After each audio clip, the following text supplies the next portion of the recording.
So up to last class, we have finished capacitors. We have finished energy stored in capacitor, force between the plates of capacitor, as well as the expression of energy density. Now the next topic is sharing of capacitor or conductors. The next is sharing of capacitor or conductor. So the sharing of capacitor or conductor, it's like you can understand this particular topic, sharing of capacitor or conductor, through this example. Say instead of capacitor, you have two containers. You have two containers filled with water up to different levels. So this is the level of water in first container, and this is the level of water in second container. This is the volume of water in first container, and this is volume of water in second container. So it's very obvious that volume of second container is greater than volume of first container. Level of liquid in second container is greater than level of liquid in first container. If I connect these two containers, then water will flow from. So what will be the direction of flow of water? It will flow from container 1 to container 2 or from container 2 to container 2 to 1. From 2 to 1. And they will flow until they will acquire same volume or same level. Water will flow from container 2 to container 1. It will flow up to they will acquire same level. Water will keep on flowing until they acquire same level. So once the level of both the containers become same, the flow of water stops. So water or liquid always flow from a container at higher level to container at lower level. And they flow until they acquire same level or the level of water in both the containers. This is the sharing of container. Instead of sharing of container, if we talk about sharing of capacitor, is their volume same after sharing or just level? Just level. Volumes are still different. Just like containers, liquid filled in containers, we have capacitors or conductors. Instead of level, in the case of capacitor or conductor, we will use potential. Instead of volume, we will use charge. So remember this analogy. So potential is like level and charge is like volume of it. It's like volume of it. So if I take two capacitors, this is my initial stage.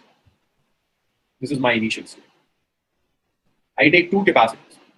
First capacitor of capacitance C1 at some potential difference V1. Then another capacitor of capacity C2 at potential difference V2. So you have two capacitors. Capacitance C1, potential difference V1.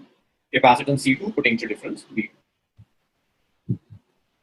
What is the total charge in the system? Initial charge in the system, Jubaina? 0. How much charge is stored in this capacitor? Its capacity is C1, potential difference V1. You have capacitance and potential difference. So charge is C into V, right? Yes, sir. So the charge stored in this capacitor is C1, V1. What about the next capacitor? C2, V2. C2, V2. So this is the initial charge. So the initial charge stored in the system is C1, V1 plus C2. Next, fine. And I'm assuming that V1 is greater than V2. Now, if I connect C1 and C2, Fatma, what will happen if I connect these two capacitors, capacitor C1 and capacitor C2? Charge will flow. Charge will flow. In which direction this charge will flow? From From C1 to C2. Because charge always flows from a capacitor at higher potential to a capacitor at lower potential. And they will keep on flowing until they acquire same potential. Until both the capacitors acquire same potential, this charge will keep on flowing. So charge will flow from capacitor or conductor at higher potential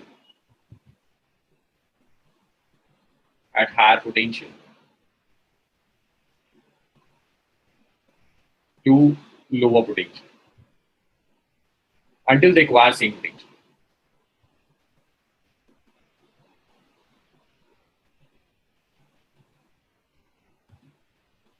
Until they acquire same. So, and this V is the common potential. The same potential is V. This V is common potential. This V is the common potential. So, how much is the final charge here? What is Q final? Fatma, what is Q final now? C1 V. C1 V plus C2 V. Can I take this V as common? You take this V common. This is C1 plus C2. Okay, note it down. So, Jumana, can I rub it? Okay, sir. So, you're supposed to calculate this common potential. So, to calculate this common potential, we can use conservation of charge. We can use conservation of charge. So, that's Q initial is Q final. So, Q initial is C1 V1 plus C2 V2. Q final is V C1 plus C2. So, your common potential comes out to be it's C1 V1 plus C2 V2 by C1 plus C2. So, this is the common potential. C1 V1 plus C2 V2 by C1 plus C2. This is the common potential. After common potential, you have the loss in energy. After common potential, you have to calculate loss in energy. Say, when charge flows through the conductor, through the wires, when the charge flows through the wire, then current will flow because current is nothing but flow of charge. Flow of charge is current basically. And when current flows through the wire, then a part of electrical energy is dissipated as heat. I'm repeating it again. When you connect two capacitors which are at different potentials, then charge will flow from a capacitor at higher potential to a capacitor at lower potential until they acquire same potential. Now, when the current charge is flowing, that means current is flowing through the wire. When current flows through the wire, then a part of your electrical energy gets dissipated in the form of heat energy. A part of electrical energy gets dissipated as heat energy. So basically, there's a loss in energy. So you're supposed to calculate loss in energy. You're supposed to calculate loss in energy. So you can calculate loss in energy as loss in energy delta U is. Joanna, I'm just going back. Take screenshot. You have missed one slide. Just take screenshot of this slide. Joanna, take screenshot of this slide. That's the first Okay, one. sir.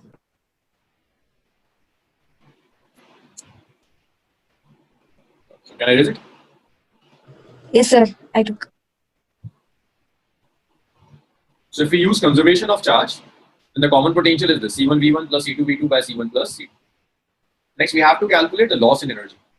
So loss in energy is basically delta U, which is the difference in initial energy and final energy. So the difference in initial energy and final energy is known as loss energy. We represent this loss as delta U. The loss means initial quantity is greater and final is smaller. That's the loss energy. So, Jobena, what was the initial energy of the system? Initially, your capacity was C1, potential is V1. So, what is the initial energy? C1 V1. Energy, not charge. It's half C1 V1 square. Plus, it's half C2 V2 square. Minus final energy. Final energy is half C1. What is final potential difference? Fatma? What is the potential difference of capacitor after sharing? Fatma? V. V. So that's half C1 V square plus half C2 V square. Now we can take this V square by 2 as common here. Or let's take half. So this is half C1 V1 square plus half C2 V2 square minus half V square. We can take this half V square as common and we are left with just C1 plus C2. Let's call this as equation number 3. That's half V square C1 plus C2. We can substitute the value of V from this equation number 3. We can easily substitute 3 and 4. When we substitute 3 and 4, the change in potential energy is it's half C1 V1 square plus half C2 V2 square minus half C1 plus C2 into V square. So your V is C1 V1, C2 V2 C1 plus C2 square.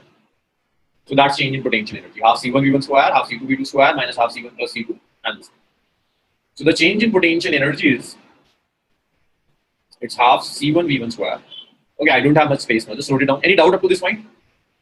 So the loss of energy now is it's delta U, which is half C1 V1 square, half C2 V2 square minus half it's C1 plus C2. It's C1 plus C2. This is C1 V1 plus C2 V2 square divided by C1 plus C2 whole square. So square will cancel the C1 plus C2. Next we can take LCM. So your LCM will be C1 twice of C1 plus C2 now. So this is C1 V1 square into C1 plus C2 plus its C2 V2 square into C1 plus C2. It's minus of C1 V1 plus C2 V2 whole square. So the loss in energy is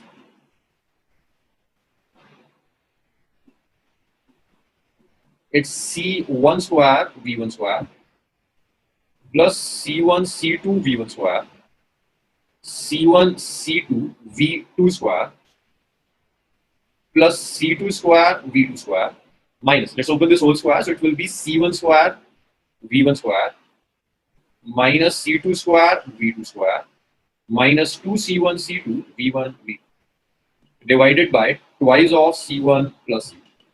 So this C1 square V1 square will cancel this C1 square V1 square. C2 square V2 square will cancel this C2 square V2 square. So the loss in energy is, the next is this. This is C1 C2 V1 square, C1 C2 V2 square, 2C1 C2 V1 V2. So we can take this C1 C2 as common. So you are left with V1 square plus V2 square minus twice of V1 V2 divided by twice of C1 plus C2. So can I combine these terms and write them as a single term, V1 square plus V2 square minus 2 V1 V2? Is it whole square or something? Yes? A minus B whole square. Yeah, so that's C1 C2, that's V1 minus V2 whole square divided by twice. So this is the loss in energy. This is loss in energy. C1 C2 V1 minus V2 whole square divided by twice of C1 plus C2. This is loss in energy. Okay, just note it down. So this is loss in energy when you connect two capacitors or two conductors. There are two questions in NCERT based on this concept. Okay, let's solve this question number 2.11. So a 600 picofarad capacitor is charged by 200 volt. That means you have one capacitor. The capacity is 600 picofarad and its voltage is 200. It's a 600 picofarad capacitor. It is disconnected from the supply and is connected to another uncharged 600 picofarad. That means V1 is this. There is another 600 picofarad capacitor, but it's uncharged. What about its potential? Jubaina, what is the potential of this uncharged capacitor? C2. C. See, in question it's mentioned this is uncharged. What should be the potential difference, voltage of an uncharged capacitor? Same as V1. If it is uncharged, that means no charge stored in the capacitor. Then its voltage should be 0. Okay, sir. Uncharged means voltage is 0. So this is the scenario before sharing. That this one is charged capacitor. The next one is uncharged. Now if I connect these two capacitors,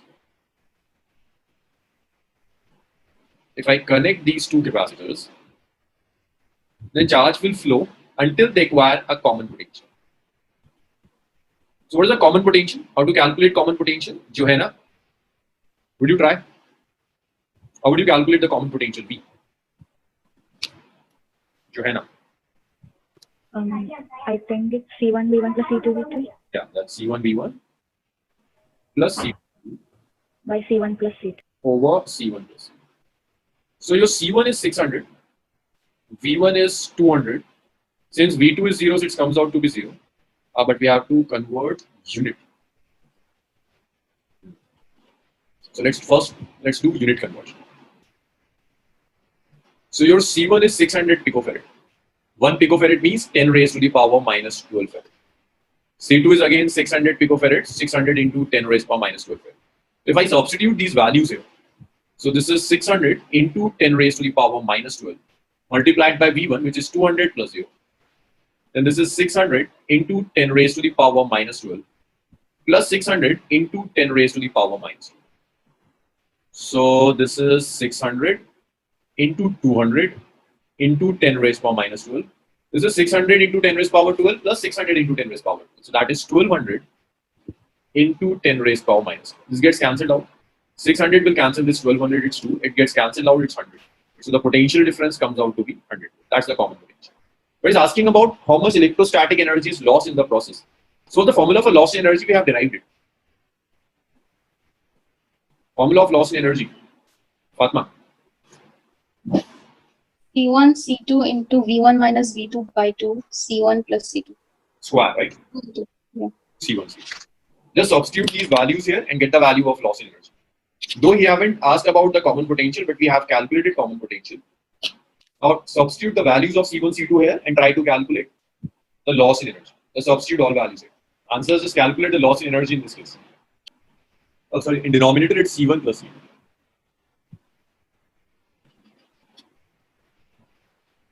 Okay, can I leave this numerical as an homework? Just have to substitute the value. It's taking too much time. So try calculating it after the class. Just substitute the values of C1, C2, V1 and V2. That's it. So let's move on to next question. So can I erase this part? This part of common potential. There's one more numerical on sharing of charge and sharing of capacitor. That's 2.20. Question number 2.20 of NCERT. I was going through your previous year's paper of physics. That paper had really good numericals and conceptual questions. It was not theory-based numericals. So CBSE foreign have some good and tough numericals. But all those numericals are based on questions of NCERT. That's why I'm concentrating on NCERT. See, if you have, this is 2.20. It says two charge conducting spheres of radii A and B are connected to each other by a wire. Surface of two spheres. So you have two spheres, a sphere of radius A and a sphere of radius B. Some charge over this sphere, some charge over the surface of second sphere, some electric field on the surface of first sphere and electric field on the surface of second sphere. If I connect these two spheres, out of charge, field and potential, which quantity would be same for both the spheres? If I connect both the spheres by a straight wire, which quantity would be same for both the spheres? Charge, potential or capacitance? That's an open question for all. Charge. Charge. Now, what would happen if we connect two capacitors? Charge will flow from one capacitor to another until they acquire same potential. Whenever you connect two capacitors or two conductors, the charge will flow. So both the conductors could have different charge. They can have different electric field, but once you have connected them, their potential will become same. Charge flows until they acquire same potential. So whenever you have two conductors which are connected through a wire, they would have same potential V and same potential. If I call potential on the surface is V1 and the potential on the surface is V2, then we can say after connecting, V1 is equal to V2. Once you connect these two conductors or capacitors, you get same potential. V1 is equal to V2.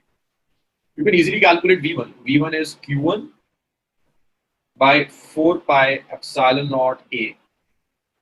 V2 is Q2 over 4 pi epsilon naught. This is potential on the surface. Is it clear up to this step? Padma, Johanna. Is this step clear? Because when you connect two capacitors or conductors, their potentials becomes equal. And the potential on the surface of a sphere is Q by 4 pi epsilon naught R. So it's Q1 by 4 pi epsilon naught A is Q2 by 4 pi epsilon naught B. This 4 pi epsilon naught will cancel this 4 pi epsilon naught. This Q1 by Q2 comes out to be A by B. The next thing is, you're supposed to calculate the ratio of charge density. Can you calculate sigma, Johanna? Johanna, what's the formula of calculating sigma? Surface charge density.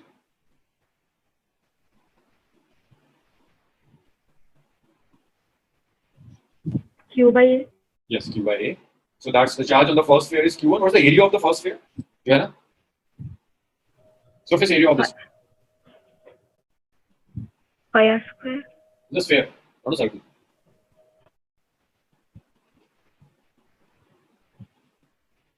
Sphere is 4 pi A square. Similarly, what is sigma 2, Johanna?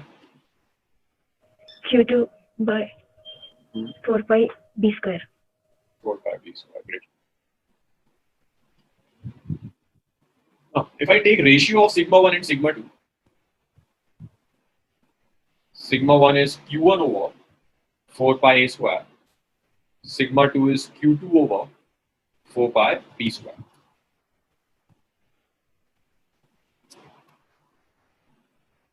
Four pi will cancel this 4 pi. So you will get sigma 1 by sigma 2 is q1 by q2 b square by a square. Giovanna, can I substitute the values of q1 and q2 from somewhere? Giovanna. From first equation, we can substitute. So let's substitute 1 and 2. When we substitute 1 and 2, this, what is q1 by q2? That's a by b. Multiplied by b square by a square.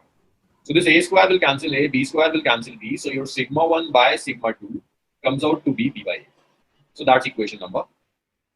Now, Fatma, how would you calculate electric field on the surface of a sphere? On the surface of a conductor? Fatma, formula for electric field on the surface of a conductor. We have done this on the last week only. Fatma, you don't know. Jubaina, electric field on the surface of a conductor. No answer. Joanna? So, Yes. Q by 4 pi epsilon 0 r. No, that was potential. Q1, Q2 by 4 pi. Energy, that's energy. I'm asking field on the surface of a conductor. Okay, just turn some pages. Sigma by Yeah. Sigma by epsilon 0. sigma by epsilon. This is the shed. Maybe this is fourth property of a conductor. Your E1 is sigma 1 by 2 epsilon. Your V2 is sigma 2 by 2 epsilon. You need ratio of E1 and E2. I need this ratio in terms of A and B. Just calculate this ratio and report your answer in chat room. I need this ratio in terms of A and B. Calculate this ratio in terms of A and B. B by A, very good. So it would be basically sigma 1 by sigma 2, right? And sigma 1 by sigma 2 is B by A. Okay, so that was about capacitor. Next we will do circuits. We will do DC circuits. The next is DC circuits. DC means direct current. Now next we will do circuits which have a direct current supply. Direct current supply means circuits which are connected through a cell or a battery.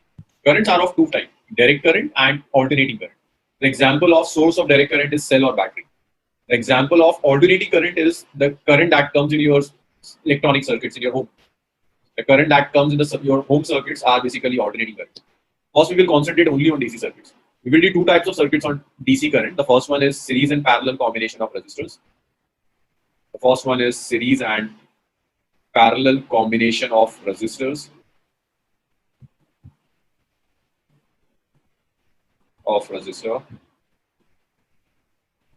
The second one is series and parallel combination of capacitor.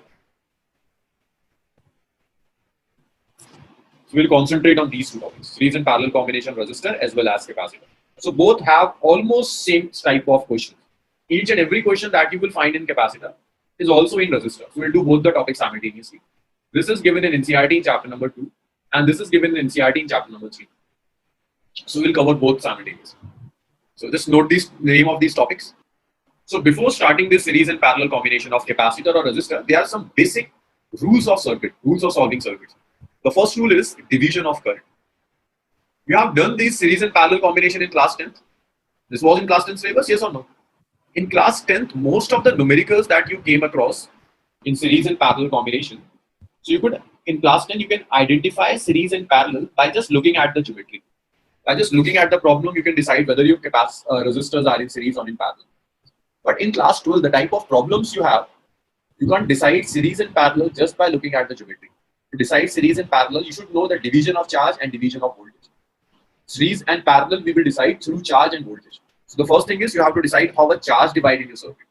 So remember, current and charge divide in the same way. See, current is flow of charge. Current is just flow of charge. That's it. So whatever rules we have for charge are same valid for current. So charge divides due to branching. These rules are not given in NCERT, but without these rules, you can't solve numericals based on series and parallel combination. So charge divides due to branching. Whenever you have branching in your system, the charge divides. For example,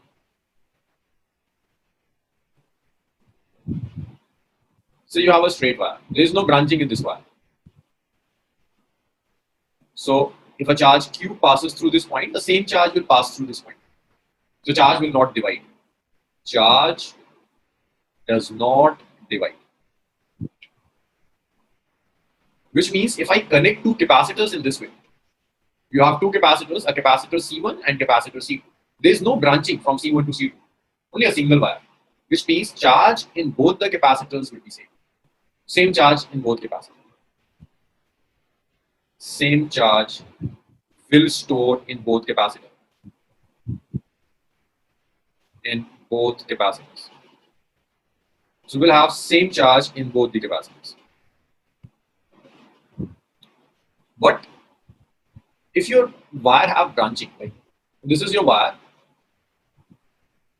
it has these type of branches, then your charge will divide. Say charge Q is flowing through this wire, then over this junction, the charge will divide into two parts. This will be Q1 and this will be Q. The charge will divide into two parts. So the charge Q will enter the junction, it will divide into two parts, Q1 as well as Q. So this is the branching, is known as branching. If I connect capacitors in this way, and one more thing, this charge Q divides into two parts, you can write your Q as the sum of Q1 and Q. So this is charge Q, it enters in this capacitor. Then over this junction, this charge will divide into two parts. This will be Q1, this will be Q. This is C, this is C1, this is C2. So while solving circuits of capacitor or of resistor, you first have to decide whether your charge divides or not. The rule of charge and current are same. See one more example. If instead of capacitor, I take resistors. Juvena, can you decide whether current will divide in these two resistors or not? Juvena. Yeah. Current will divide in these two resistors or not? No. Why? Branching is not there. Branching is not there. So same current will pass through both the resistors. What about this now? This is R1, this is R2, and this is R3. Let's say some I1 current enter in this. So Fatma, what will happen to current in this case? Current will divide or not? Yes, it will divide. It will divide. So this is I1, this is I2, this is I3. So you can write your I1 as I2 plus I3. So this is how we decide division of current. So this is division of current or division of charge. So charge divides due to branching. Whenever you have branching in your circuit, your charge or current will divide. The next is this division of voltage. The next is division of voltage or potential difference. Division of voltage or potential. So see, unlike charge, potential difference divides due to resistor or capacitor in your circuit. Voltage divide due to resistor, or before division, let's see when voltage remains same. Potential at all points on a conducting wire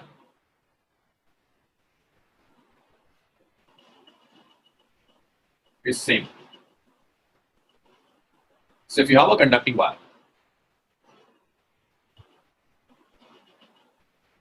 so while doing properties of conductor, there was a property which says that potential at every point on the conductor is same. So if you have a conductor of this type, it doesn't matter whether there is branching or not. If you have a continuous conductor, then potential at every point is same. Potential does not divide due to branching. Potential at every point is same. But instead of a continuous conductor, if you have capacitors or resistors in between, potential divide due to capacitor or resistor. So let's say you have a capacitor. This is capacitor. If I say that potential over this point is V, Then due to this capacitor, the potential will change. Over this point, your potential will not be VA. Potential will change due to this capacitor. Let's say this potential is V. If this is VB, then this is again VB. Potential change due to capacitor only. If this is straight wire, this is VB, this is again VB. But due to this capacitor, the potential will change again, and potential over this point will be something else, that's VC. So this is potential. This is capacitor C1, this is capacitor C2. This is potential. For first capacitor, at the left end potential is VA, over the right end potential is VB. For C2, at the left end potential is VB, at the right end potential is VC. If I ask you to calculate potential difference across C1, potential difference across C1, then potential difference across C1 is V1, which is VA minus VB. So across C1, potential difference is VA minus VB. In the same way, potential difference across C2,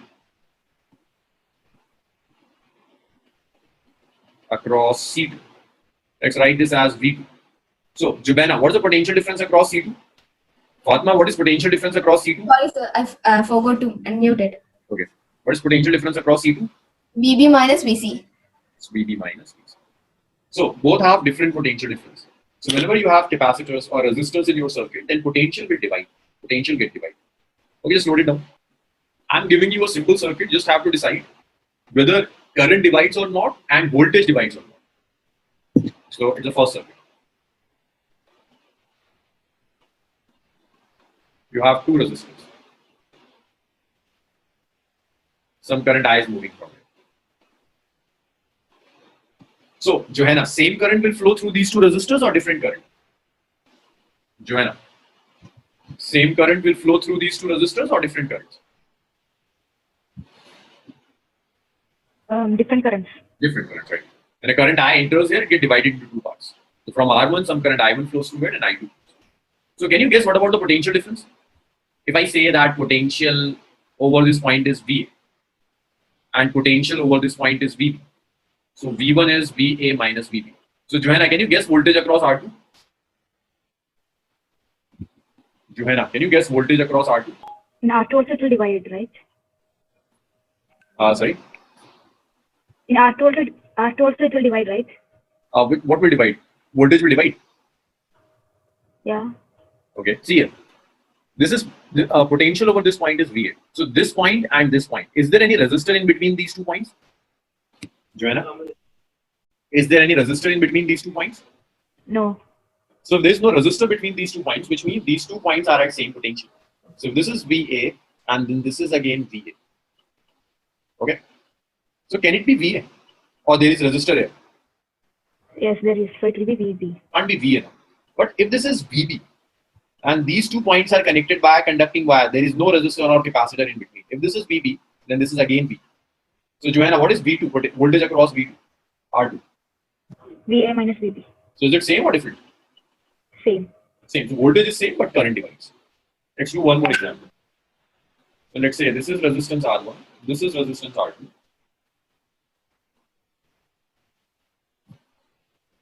So Fatma, will same current flows through these 2 resistors or current will divide? The same current will flow. And what about voltage? It will divide. Let's call this as VA, right? And let's call this as VB. If this is VB, then this is VB. Can I call this as VB or it should be something different?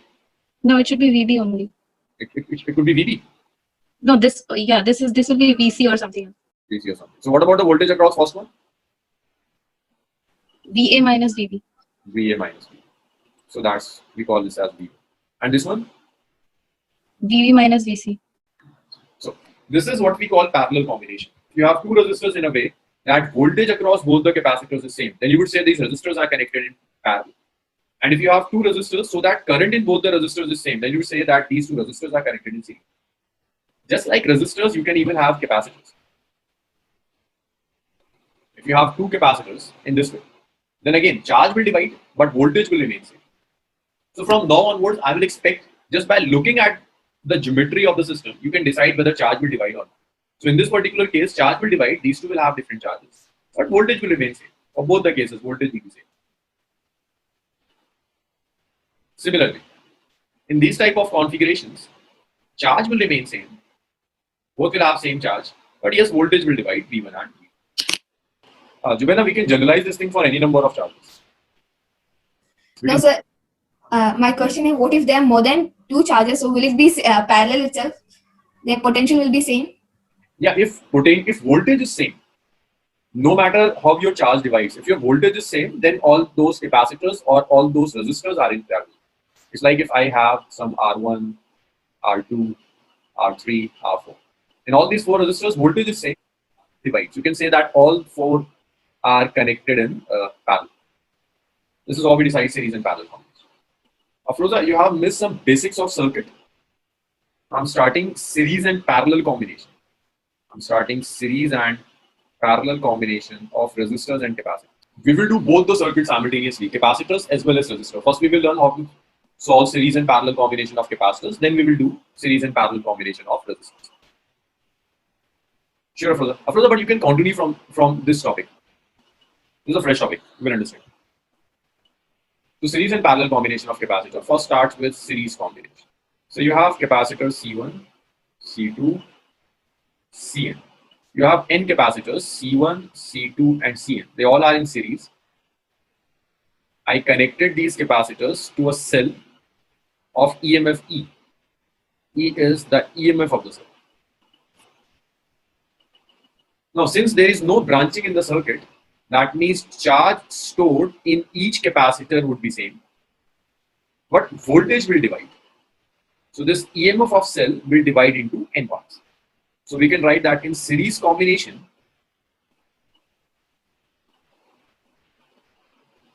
charge stored in each capacitor is same.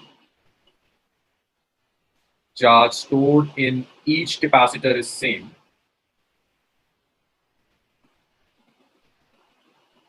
While voltage divides.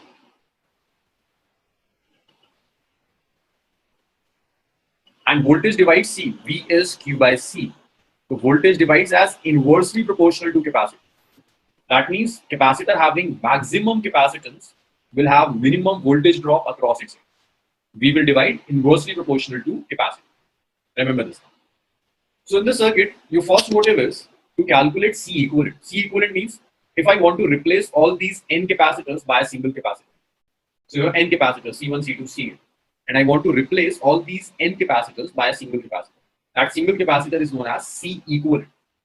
The first motive of series combination is to calculate C equivalent, a single capacitor which can replace all these n capacitors. So let's say instead of all these n capacitors, I'm using a single capacitor C.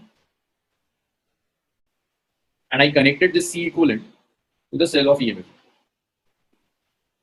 This is the charge stored. So total potential difference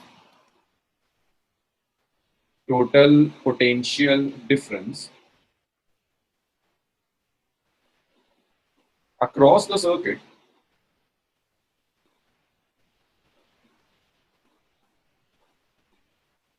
is E. So what is E? E is the the total potential difference across the circuit. The total charge stored in each capacitor. See, the total charge stored in the circuit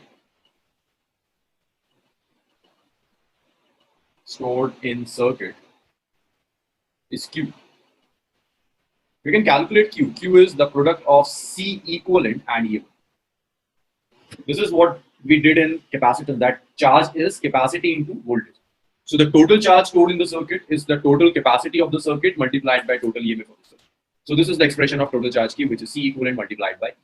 Okay, Fatima. So what about the charge in each capacitor? The charge in each capacitor would be same or different? Fatima, what about the charge stored in each capacitor? Same, right? Yeah, charge stored in each capacitor is same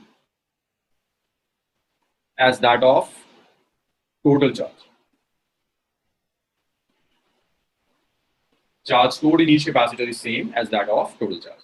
So the total charge through the cell is Q. This same charge is stored in each capacitor. What about voltage across each capacitor? Is it same or different? Yes, what about the voltage across each capacitor? Is it same or different? Voltage will divide. Huh? This voltage E will divide into n parts. Voltage of battery will divide into n capacitors.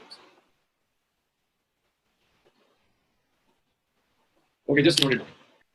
So you can write this as that total EMF E divides into n parts.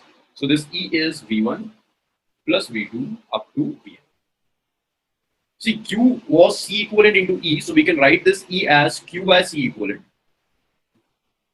The charge stored in first capacitor is Q. Its capacitance is C1, so we can write your V1 as Q by C1. Similarly, charge in second capacitor is Q, capacity is C2, so it's Q by C2. Charge in nth capacitor is Q, capacity is Cn, it's Q by C. So this Q will cancel out everywhere. So you are left with 1 by C equivalent is 1 by C1, 1 by C2, 1 by Cn. So this is how we calculate equivalent capacitance if you have capacitors connected in series, 1 by C1 plus 1 by C2 up to 1 by Cn. If you have two capacitors, you can simplify this expression. You can write your C equivalent as simply C1 C2 by C1 plus C2. Otherwise, you will calculate 1 by C equivalent as 1 by C1 plus 1 by C2 up to 1 by C. Now, after C equivalent, he will ask you to calculate charge stored in each capacitor. Or if he can ask you to calculate potential across each capacitor. Potential difference, or you can write this as voltage across each capacitor.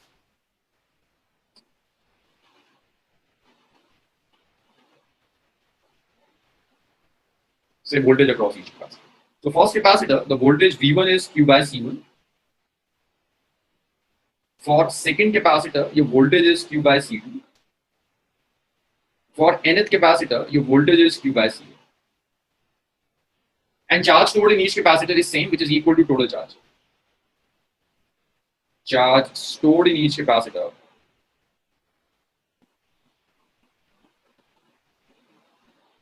Q1, Q2, Q1 all are equal to Q, the total charge stored in this. Just note it down. Is it clear or you have any doubts in it? There's one more thing. He can ask you to calculate energy stored in each capacitor.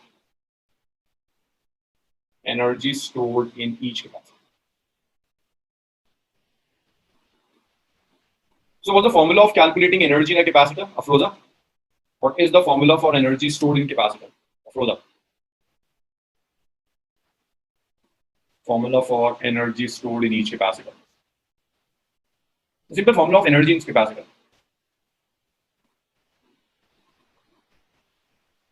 Jubena, formula of energy stored in capacitor. Q by C. Q by C is voltage. Energy is not Q by C. We have derived three relations for energy stored. Anyone else will tell formula of energy stored in each capacitor? Half CV square. Half CV square. There were two more relations. Half QV. Good. Last one. Last one. It's half Q square by C. So out of these three, here in all three capacitors, charge is constant but voltage is different. So we'll prefer the formula which have charge and capacity. Because capacity is given, we will prefer formula which have the common quantity. So in all capacitors, voltage divides but charge is same. So we'll prefer the relation having same charge. So energy stored in each capacitor, U1 is it's half Q square over C1. U2 is half Q square over C2. And U1 is it's half Q square over Cn. This is energy stored in each capacitor. Okay, Afroza, can you guess how would you calculate the total energy stored in system? Afroza, how would you calculate the total energy stored in the system? Yes, for total energy, let's add energy of individual capacitor. So for total energy, you can either add them up or you can derive one direct formula. It's half Q square over C1 plus half Q square over C2 up to half Q square over Cn. So you can take this Q square by 2 as common and you will be left with 1 by C1 plus 1 by C2 up to 1 by Cn. So 1 by C1 plus 1 by C2 up to 1 by Cn is 1 by C equal. So energy stored is Q square by 2 into 1 by C equal. This is how we calculate energy stored, total energy stored in the circuit. For the total energy, either you calculate energy in individual capacitor and add them up, or you can directly calculate using Q square by 2C. Okay, just note it down, then we'll do one numerical on this concept. So I'm erasing it, okay? Okay, let's solve a simple problem, a very simple problem based on this concept. So you have two capacitors, a capacitor of 5 microfarad and a capacitor of 10 microfarad. And we connected it to a cell of 10 volt. It's a very formula-based, basic formula-based numerical. This will just clear all formulas. So calculate. This will teach you how to use formulas in circuits. First, you're supposed to calculate C equivalent. In second part, you're supposed to calculate total voltage, then total charge, then voltage of charge stored in each capacitor,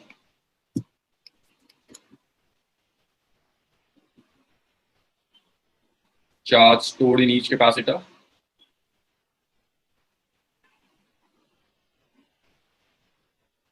then voltage across each capacitor, energy stored in each,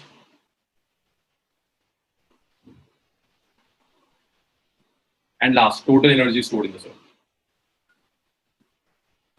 Total energy stored. Okay, let's start with Afroza. So Afroza, what's the formula of C equivalent here? Yes, Afroza, the formula of C equivalent here.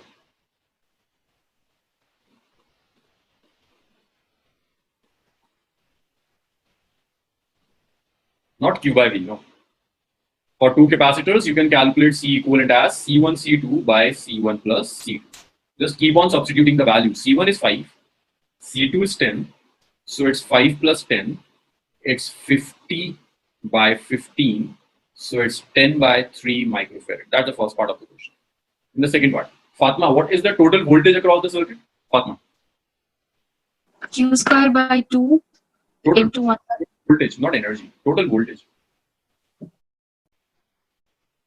See, the total voltage across the circuit is the voltage of the cell. This will further divide. So total voltage means it's 10. Clear, Fatma? Yes. Total voltage means voltage of the cell. This voltage of the cell will divide further. 3. Jubaina, how would you calculate total charge? Q1 plus Q2. We don't have Q1 and Q2 right now. Any other method to calculate total charge? CV. In this, C1 P1 plus it will remain same, Jubaina. In this particular case, charge will divide or it will remain same? divide. Series combination. No, it will be same. Be same. So it will never be Q1 plus Q2. So to calculate total charge, just use this relation. It's C equivalent multiplied by total voltage. So C equivalent is 10 by 3. The voltage is 10. Remember, this is micro.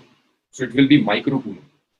So your charge is, it's 100 by 3 microcoulomb. Fourth one. Charge stored in each capacitor. Johanna, how would you calculate charge stored in each capacitor? Johanna. It's same, right? 100 by 3. So it's Q1, it's Q2, both are equal. Both are equal to Q. So Q1 equal to Q2, which is 100 by 3 microcoulomb. So Afroza, how would you calculate voltage across each capacitor now? Voltage across each capacitor. Part 5. You can look at the calculations that we have done just now. Afroza, I need V1. What's the formula of V1?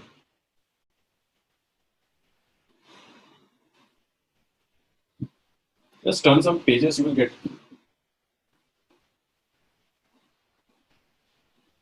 We just have derived everything.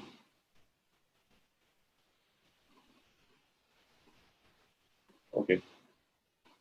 Fatma, how would you calculate V1? Q by C1. It's total charge by C. Yes, Afroza, it's Q by C. So Q1 is, it's 100 by 3. What is the unit of Q1? It's microcoulomb. So to remove micro, I just multiply with a minus 6.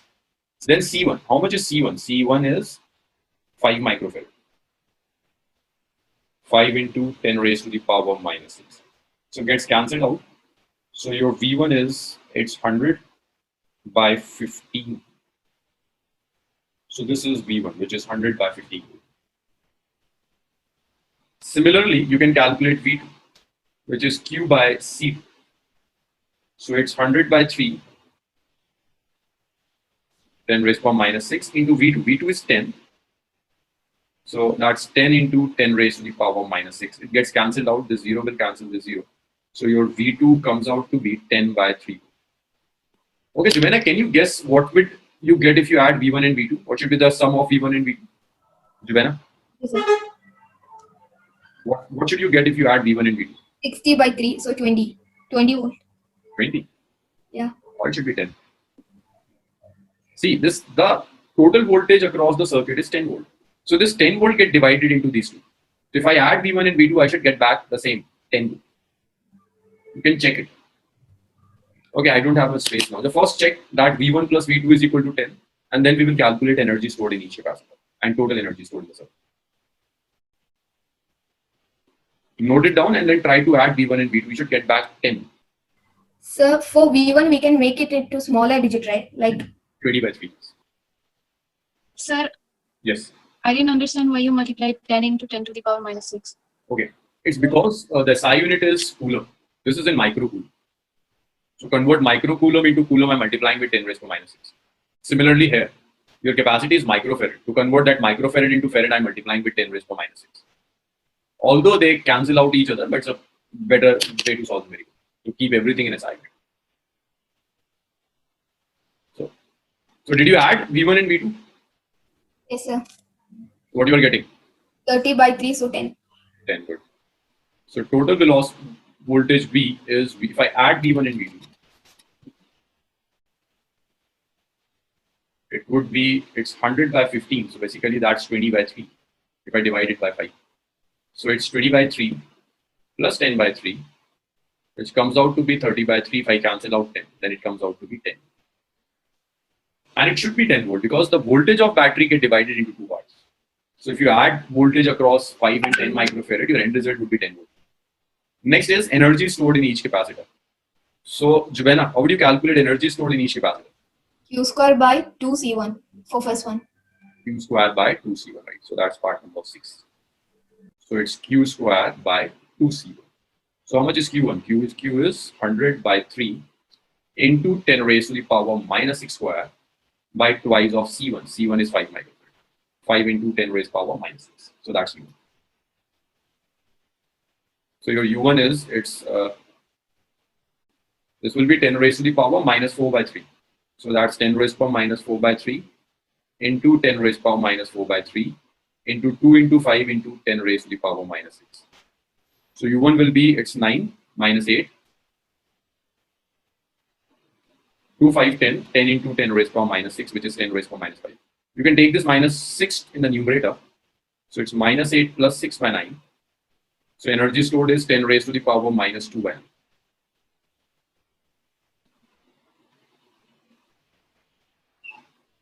So this is the energy stored here, which is 10 raised to the power minus 2 by 9. This is how we calculate U. Similarly, you can calculate U2, which will be Q square by 2C2. I'm not doing that calculation. U2 will be Q square by 2C2. And the last part, for total energy, you can just add them up. You can write this as just U1 plus U. Okay, now let's do parallel combination of capacitors. The next is parallel combination. When we say that capacitors are connected in parallel, parallel combination means voltage across each capacitor is same, but charge will divide. So this is a typical parallel combination. So this is C1, this is C2, this is C3. EMF of the cell is. So if some charge Q enter the circuit, it will divide into n parts. If I call this as Cn, the charge will divide into n parts. So some charge Q1 stored in capacitor C1, Q2 gets stored in capacitor C2, and Qn gets stored in capacitor C. Different charges stored in each capacitor. But voltage across each capacitor would be same. V1 will be equal to E, equal to the EMF of the cell. Similarly, voltage across second capacitor would be E, and voltage across nth capacitor would be E. So if you have this type of arrangement, this we have written division of voltage. In this particular type of division, charge will divide, but voltage will remain same. So voltage across each capacitor is equal to EMF of the cell. So in this particular type of combination, charge across each capacitor is different, or you can write this as voltage across each capacitor is same. Voltage across each capacitor is same.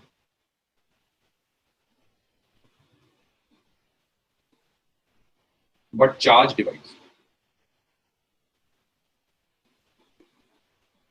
Voltage is same, but charge will divide. So then the next step is same. Instead of this whole circuit, replace the whole circuit with a single capacitor having C equivalent capacitance and connect it with the cell of EMF. Charge stored in this capacitor is Q. So here, charge will divide, means the charge divided by cell will divide into n parts. I can simply write this as Q is Q1 plus Q2 up to Qn. I can write this Q as C equivalent into E. Total charge is total capacity into total voltage. This Q1 could be written as, in the first capacitor, the capacity is C1 and voltage is E. So you can write this as C1E plus C2E. It's up to Cn. This E gets cancelled out from both the sides. So you would get that C equivalent is C1 plus C2 up to Cn. This is the equivalent capacitance. C1 plus C2 up to C. That's the equivalent capacitance. After equivalent capacitance, the next is to calculate voltage. Voltage across each capacitor. Voltage across each capacitor. So across each capacitor, voltage is same, V1, V2, Vn, and that is equal to E. That's the same voltage across each capacitor. V1, V2, Vn is equal to E. After voltage across each capacitor, the next is charge stored in each capacitor. Charge stored in each capacitor. In the first capacitor, charge stored is Q1. The capacity is C1, voltage is E, so you can write your Q1 as C1E. Or you can just increase one step. C1 V1 or C1 is E, so you can write this as C1. Similarly, you can write Q2. Q2 is C2 V2, so that's C2E. Similarly, Qn. Qn is Cn Vn, which is Cn. This is how we calculate charge stored in each capacitor. Okay, Jubena, can you guess which formula for energy should we prefer in this case? Energy stored in each capacitor. Jubena. Yeah. Yes, which formula should we prefer?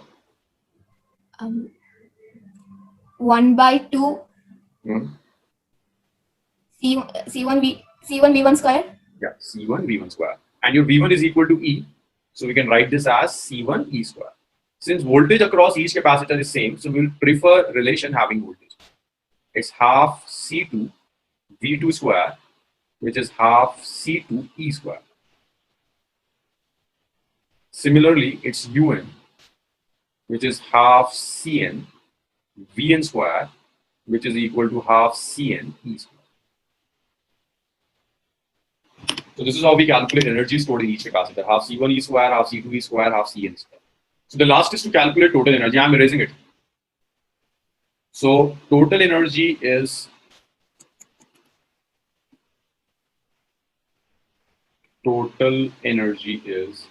just sum of energy stored in each capacitor. Or you can derive a relation. This is half C1 E square plus half C2 E square. It's up to half Cn E square. This E square by 2 is constant. You can write this as C1, C2 up to Cn. So when you add C1 to Cn, this is C equivalent. Your energy is half. It's C equivalent into E square. It's half C equivalent into. So this is the total energy stored in the circuit. Half C equivalent into E square. Okay, let's erase it. Next question. Next numerical. Again, a system of two capacitors, 5 microfarad and 10 microfarad.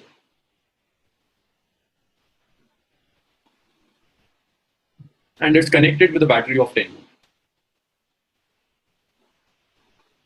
you have to calculate all 7 parameters. Like first C equivalent, total voltage, total charge, voltage across each,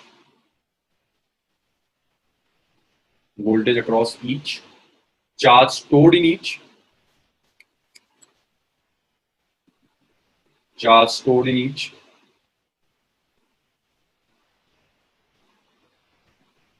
energy stored in each,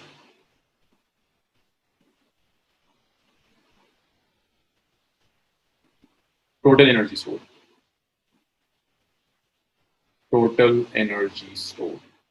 Solution.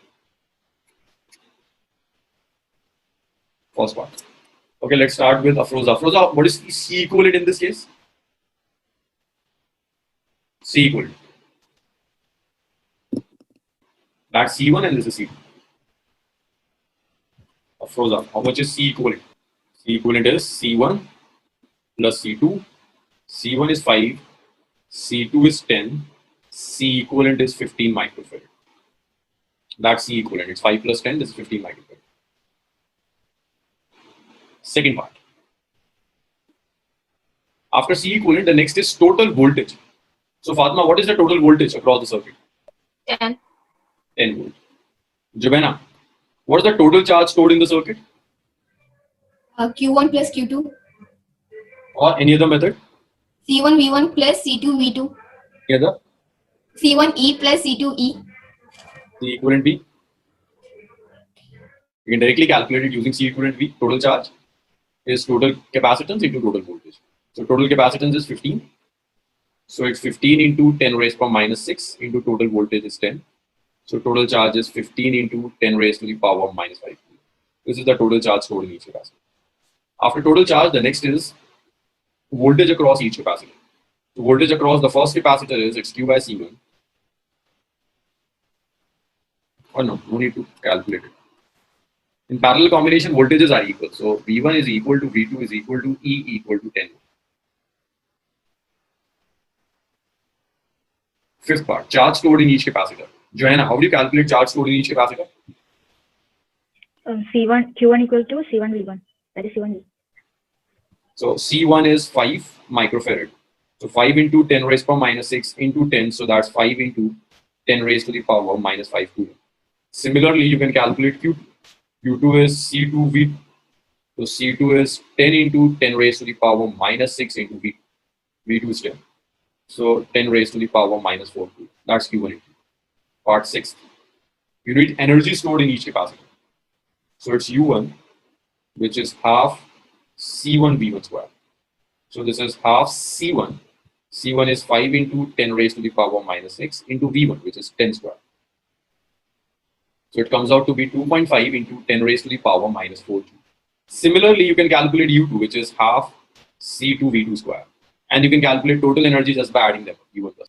So there's one homework question. You have a system of these 3 capacitors.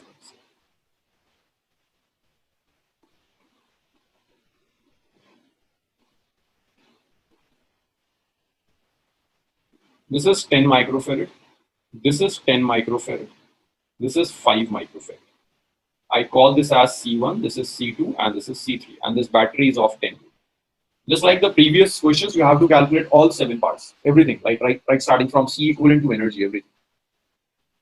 Up to 7 parts, all you have to calculate. So I'm leaving some hint. The first hint is combine C1 and C2 and get a capacitor C2. First combine C1 and C2 and get a capacitor C1. And then solve this circuit first. Solve this one first. Solving this one means calculate Q12, calculate V12, calculate Q3, calculate V3. And then solve C12. C12 is combination of C1 and C2. So that's the hint. Use this hint to solve this problem. I'm also writing the answers. So the answers are C equivalent is 10, 10, 5, 5, 5, 10. It's 10 microfarad. Total charge is 10 raised to the power minus 4 coulomb. Total voltage is, just like all cases, 10 volt. 5, 5, 5, 5. So your V1 is equal to V2 is 2.5 volt. Not 2.5 volt, 5 volt. And your V3 will be 10 volt. So these are answers. Try to solve this numerical. We will discuss the numerical in next class.